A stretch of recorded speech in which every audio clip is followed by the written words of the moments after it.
ایک بھائی کا سوال تھا کہ اللہ تعالیٰ سے بہت زیادہ دعا کرنے کے باوجود دعا قبول نہیں ہوتی، اس کی کیا وجہ ہے؟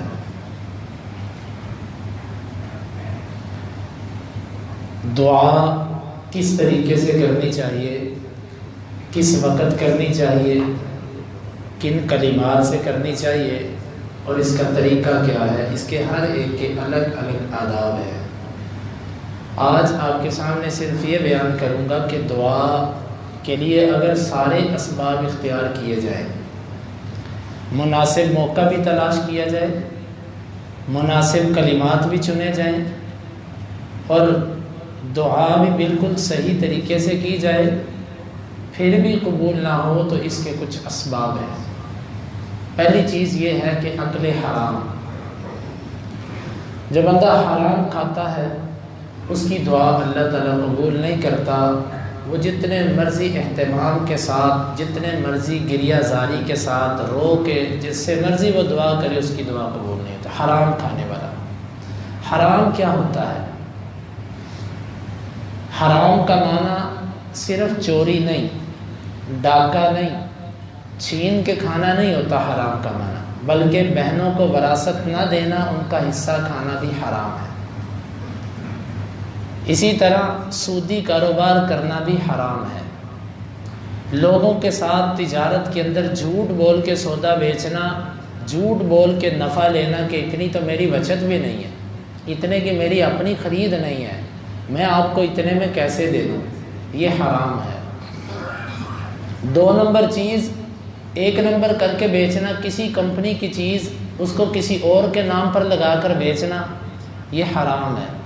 گاہک کو ہلکی چیز یہ کہہ کر بیچنا بڑی اچھی ہے، بڑی زبردست ہے، آپ لے جائیں انشاءاللہ، بہت پائیدار چیز ہے، یہ حرام ہے۔ اسی طرح ملاوٹ کرنا، وزن کم دینا، ماپ کم کرنا، یہ سب کی سب حرام کی صورتیں ہیں۔ ایک صورت نہیں ہے حرام کی کہ آپ صرف اور صرف، بلکہ آپ اگر تعاون کرتے ہیں، آپ نے کرائے پر کوئی بلڈنگ کسی بینک کو دے رکھی ہے، پانوں سگریٹوں والے کو دے رکھی ہے، کسی ایسے بندے کو آپ نے دکان دے رکھی ہے جو غیر شرعی کام کرتا ہے۔ اور ایک مسئلہ قسطوں کے کاروبار کا ہے۔ دیکھیں قسطوں کے کاروبار میں علماء کی 2 آراء ہیں۔ جمہور اہل علم قسطوں کے کاروبار کو جائز کہتے ہیں، ہمیں یہ سمجھ آتی ہے کہ یہ جائز نہیں ہے، لیکن عوام الناس کے لیے مشورہ یہ ہے کہ وہ احتیاط کے پہلو کو پکڑ کے رکھیں۔ احتیاط یہ ہے کہ وہ اس کام کو نہ کریں، اس میں احتیاط ہے۔ اگر وہ کرتے ہیں تو ایک فریق کے نزدیک تو وہ سودی کاروبار کر رہے ہیں نا، ایک کے نزدیک نہیں، لیکن متنازع تو بن گیا ان کا معاملہ، تو اختلاف سے نکلنے کا بہتر طریقہ ہے کہ اسے اجتناب کیا جائے۔ ہمارے فہم کے مطابق سودی کاروبار بھی اکل حرام کے اندر آتا ہے۔ اب یہ ساری صورتیں جو ہیں، تمام کی تمام صورتیں یہ حرام کی ہیں۔ ہم میں سے کوئی بندہ یہ دیکھے کہ میں جو اتنی لمبی دعائیں کرتا ہوں، میرے ذرائع آمدن کیا ہیں؟ کوئی ایسا تو نہیں ہے کہ اس کے اندر، حتیٰ کہ ایک ملازم کسی کمپنی میں ملازم ہے اور وہ اپنے مالک کے طے کردہ شرائط کے مطابق ڈیوٹی نہیں دیتا، یہ بندہ ملاوٹ کر رہا ہے اپنی پاکیزہ کمائی میں۔ ڈنڈی مارنا، مالک کی دکان پر اس کا نقصان کرنا، وقت پورا نہ دینا۔ اور اسی طرح یہ ہم اساتذہ اور علماء کے اندر بھی یہ چیز آتی ہے کہ ہم اپنی ذمہ داریاں اگر پوری طرح نہیں نبھاتے، دنیا میں کوئی پوچھنے والا نہیں ہے، لیکن اللہ تعالیٰ کے ہاں اس کی پوچھ ہے۔ علماء حق نہ بیان کریں، مسائل کو چھپا جائیں، ذاتی مجبوریوں کی وجہ سے یا اداروں کی انتظامی مجبوریوں کے ڈر سے یا کسی اور کے تعلق کی وجہ سے یا ذاتی مفادات کی خاطر، تو یہ سب کی سب حرام کی صورتیں بنتی ہیں۔ جب تک ہماری پیٹ کے اندر، ہمارے لباس میں حرام کا لقمہ یا ہمارا لباس حرام کا ہے، یا ہمارے گھر پہ یا ہمارے سواریاں جو اس میں حرام استعمال ہوا، اس وقت تک دعا قبول نہیں ہوتی۔ تو سب سے پہلے لمبی دعاؤں کے ساتھ ساتھ ہم یہ بھی دیکھیں کہ یہ چیز کہاں پر داخل ہے۔ بعض والدین اپنے بچوں کے ساتھ ظلم کرتے ہیں، مثال کے طور پہ ان کو آگ کر دیا کہ اس کو میں اپنی جائیداد سے آگ کرتا ہوں۔ آگ کرنے کا اختیار اسلام نے کسی کو نہیں دیا۔ یا بعض والدین یوں کرتے ہیں کہ اپنے بعض بچوں کو گفٹ کے طور پہ، تحفے کے طور پہ کچھ چیزیں دیتے ہیں اور بعض کو نہیں دیتے۔ اللہ کے بندو، یہ سب ایسی صورتیں ہیں کہ ان صورتوں کے ہوتے ہوئے دعا قبول نہیں ہے۔ پہلی چیز حرام، دوسری چیز ظلم۔ جو بندہ ظلم کرتا ہے، ظالم کی دعا اللہ قبول نہیں کرتا۔ حرام کی جتنی صورتیں ہیں یہ ظلم میں بھی آتی ہیں، لیکن ظلم کی ایک صورت میں نے ابھی آپ کے سامنے ذکر کی، اپنی اولاد میں برابری نہ کرنا۔ ایک بچہ آپ کے ساتھ کاروبار میں شریک ہے، باقی بچے چھوٹے ہیں، باپ اس کو علیحدہ نہیں دیتا۔ یہ ہمارے معاشرے میں بڑی خرابی پائی جاتی ہے خاندانی نظام کے اندر۔ بڑا بیٹا ہے، وہ 10 سال پہلے باپ کے ساتھ کندھا بن گیا، باپ کا بازو بن گیا باپ کا۔ اب باقی سب بچے جوان ہوتے ہیں، اس بیٹے کی 10 سال کی کمائی بھی باقی بھائیوں کو وراثت کے طور پہ جاتی ہے۔ کیوں؟ جس دن سے آپ کا بیٹا آپ کے ساتھ کاروبار میں آتا ہے، وہ آپ کا ملازم نہیں ہے، وہ آپ کا بیٹا ہے۔ وہ آپ کے پاس جو آیا ہے وہ ایک وارث اور مالک کی حیثیت سے آیا ہے۔ آپ کے مال میں آپ کے بیٹے کی وراثت ہے، اس کا حق ہے۔ تو جس دن سے آپ کے بیٹے نے کاروبار شروع کیا، آپ یہ مت کہیں کہ اس کو میں روٹی دیتا رہا ہوں اور اس کو میں جیب خرچ دیتا رہا ہوں، باقی سارا نظام گھر کا میں چلاتا رہا ہوں۔ نہیں، اس دن سے اس کا حصہ مقرر کیجیے کہ بیٹا آج تم آ گئے ہو، ٹھیک ہے، تم 6 بھائی ہو اور ایک 7واں میں، ہم آج کے بعد اپنے کاروبار کے 7 حصے کریں گے، ٹھیک ہے۔ ماہانہ 7واں پرافٹ کا حصہ جو ہے نا، وہ تمہیں اخراجات کے علاوہ ملے گا۔ جس طرح تیرے باقی بھائیوں کے اخراجات میں کر رہا ہوں نا، اس طرح گھر کا خرچہ بھی میں کروں گا، اور 7واں حصہ تیرا ایک سائڈ پہ پڑا ہے۔ ہوتا یہ ہے کہ ہمارے پاس مسائل آتے ہیں ایسے وراثت کے۔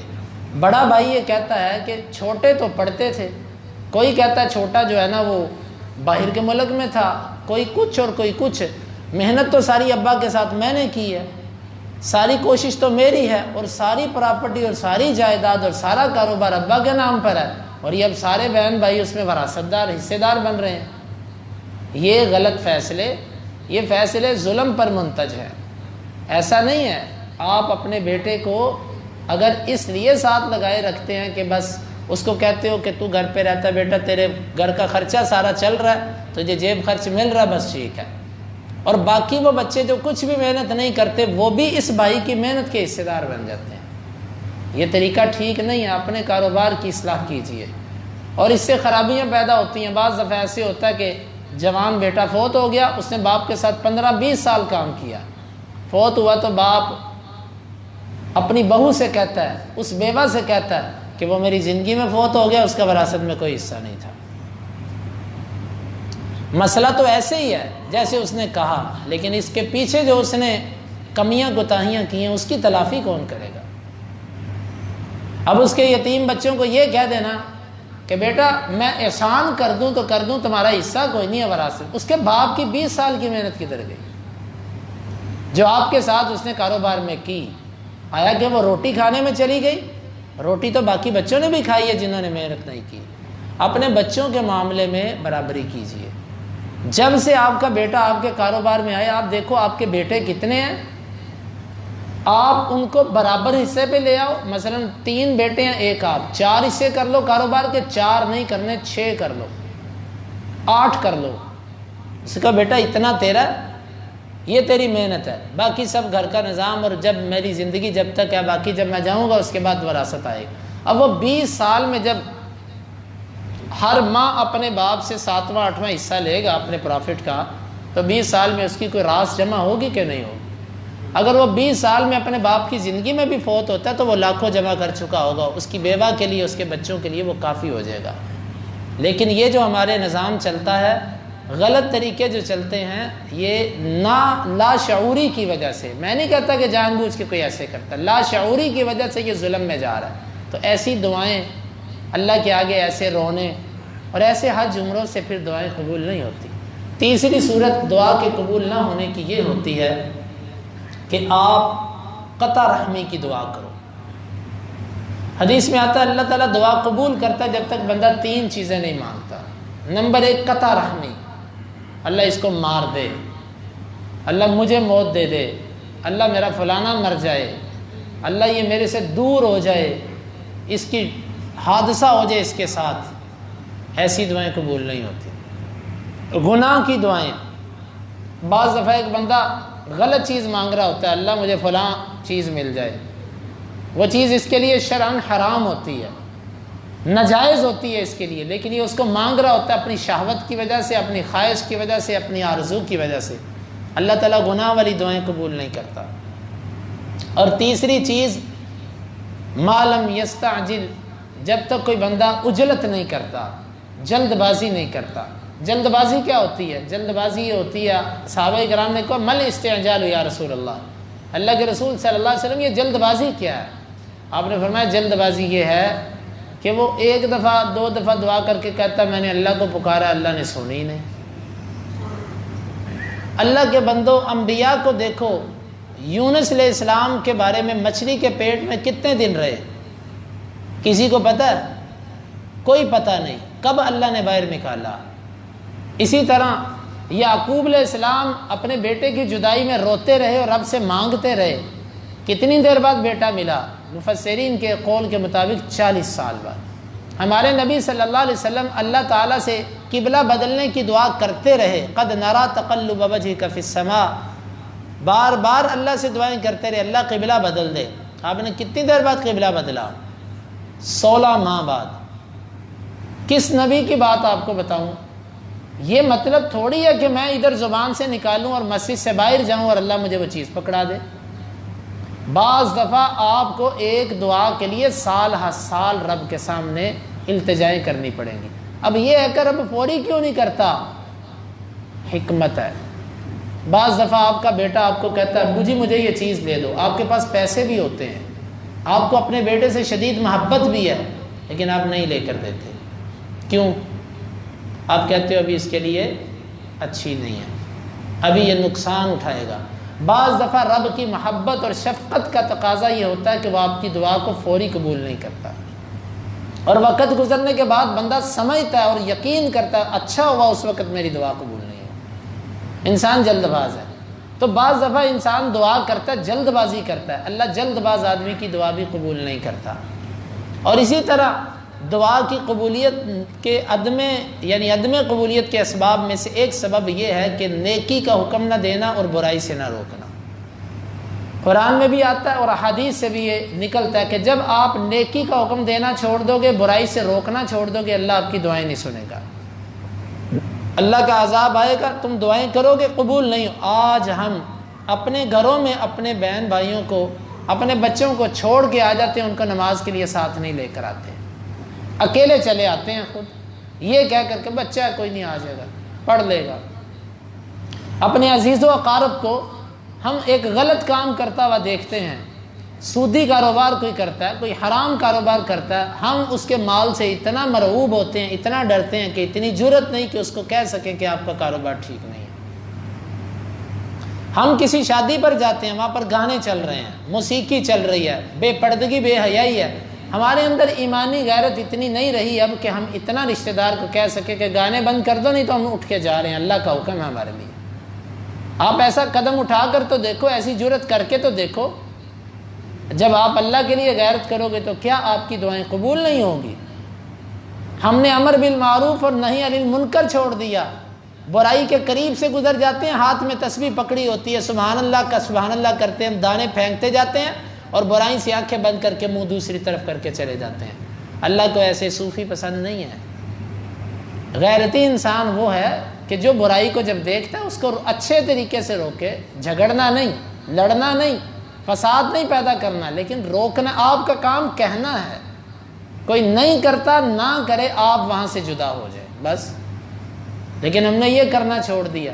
جب امر بالمعروف اور نہی عن المنکر چھوٹ گیا تو دعائیں کیسے قبول ہوں گی؟ یہ سب اسباب ہیں دعاؤں کے قبول نہ ہونے کے۔ میں اور بھی کچھ ایسی چیزیں ہیں جس پر تتبع کے ساتھ ان کو تلاش کیا جا سکتا ہے، لیکن ہم اگر اتنے اسباب پر غور کر لیں، ہر بندہ ہم میں سے ان اسباب کو دیکھے، میرا کھانا پینا کیسا ہے، میں ظلم تو نہیں کر رہا، میں اللہ سے قطع رحمی کی دعا تو نہیں کرتا، اللہ تعالیٰ سے گناہ کی دعا تو نہیں کرتا، میں جلد بازی تو نہیں کرتا، امر بالمعروف اور نہی عن المنکر میں نے ترک تو نہیں کیا ہوا۔ یہ ساری چیزوں کو اگر ہم سامنے رکھ کے دیکھیں تو نتیجہ نکل آئے گا۔ پھر دعا قبول، اگر یہ سارے موانع نہ ہوں اللہ دعا قبول کرتا ہے۔ آخری بات اور گفتگو مکمل کرتے ہیں۔ دعا قبول ہونے کے 3 درجات ہیں۔ یا تو اللہ تعالیٰ وہ چیز، ابو سعید خدری کی روایت ہے، ابو ہریرہ کی روایت ہے، آپ نے فرمایا دعا قبول ہونے کے 3 درجات ہیں۔ ایک تو یہ ہے کہ اللہ تعالیٰ اسی وقت آپ کو مطلوبہ چیز عطا کر دے۔ دوسرا یہ ہوتا ہے کہ اللہ تعالیٰ فوراً نہیں کرتا، کچھ دیر بعد اللہ تعالیٰ وہ چیز کر لیتا ہے، یا پھر اللہ تعالیٰ تمہارے لیے اس دعا کو آخرت میں ذخیرہ کر لیتا ہے۔ ایک روایت میں آتا ہے کہ ایک بندہ نیکیاں دیکھے گا، اللہ یہ نیکیاں کس چیز کی؟ اللہ فرمائے گا یہ تیری مانگی ہوئی دعائیں ہیں، اس کا صلہ ہے۔ بعض دفعہ آپ کی دعائیں عبادت کے درجے پر ہوتی ہیں جس کا صلہ آپ کو آخرت پہ ملے گا، اور بعض دفعہ ایسے ہوتا ہے کہ آپ نے دعائیں کی، آپ کہتے ہو قبول ہی نہیں ہوتی، میری سنتا ہی نہیں میرا اللہ، لیکن اللہ تعالیٰ نے اس دعا کی وجہ سے آپ کے گناہ معاف کر دیے ہیں، آپ کو علم نہیں ہے، یا اس دعا کی وجہ سے اللہ نے آپ پر آنے والی کوئی بڑی مصیبت۔ ابو ہریرہ کی روایت میں یہ لفظ ہے کہ اللہ دعا کی وجہ سے گناہ معاف کر دیتا ہے، اور ابو سعید خدری کی روایت میں یہ ہے کہ اللہ تعالیٰ اس دعا کی وجہ سے بڑی بڑی مصیبتیں تم سے ٹال دیتا ہے۔ تم یہ سمجھتے ہو میری دعا قبول نہیں ہوئی، جبکہ تم سے کتنی بڑی مصیبت اللہ نے تمہیں بغیر بتائے ٹال دی ہے۔ تو بھائیو، ہم اللہ سے دعائیں ضرور کریں، لیکن اللہ سے بدگمانی، اور دعا کرتے وقت بھی یقین ہونا چاہیے۔ ہمیں یقین نہیں ہوتا، ادعوا اللہ وانتم موقنون بالاجابہ، اللہ کو جب پکارو تو یقین کے ساتھ پکاریے، ہمارا یقین نہیں ہوتا۔ جب یقین آ جائے گا اللہ تعالیٰ دعاؤں کو قبول بھی کرے گا۔ تو میرے بھائیو، یہ مسئلہ آپ کا اور میرا، ہم سب کا ہے۔ ہم سب کے دلوں میں ہے پتہ نہیں میں کتنا گناہ گار ہوں، میری تو قبول ہی نہیں ہوتی۔ یہ تو بزرگ تھے، یہ اولیاء تھے جن کی، اور اللہ کے بندو، اللہ عام کہتا ہے ادعونی استجب لکم، تم مجھے پکارو میں تمہاری پکار کو سنتا ہوں۔ امن یجیب المضطر اذا دعا، کون ہے وہ مصیبت میں مبتلا، جب وہ مجھے پکارے تو میں اس کی پکار سنتا ہوں۔ کون ہے جو اس کی پکار سنتا ہے؟ اللہ سنتا ہے، اللہ گناہ گاروں کی سنتا ہے، خطا کاروں کی سنتا ہے۔ کون کہتا ہے کہ اللہ گناہ گاروں کی نہیں سنتا؟ تو بس ہم یہ دیکھیں کہ ہماری دعاؤں کی قبولیت میں موانع کیا ہیں۔ اللہ تعالیٰ سے دعا ہے اللہ تعالیٰ ہمیں ان باتوں کو سمجھنے کی اور عمل کی توفیق عطا فرمائے۔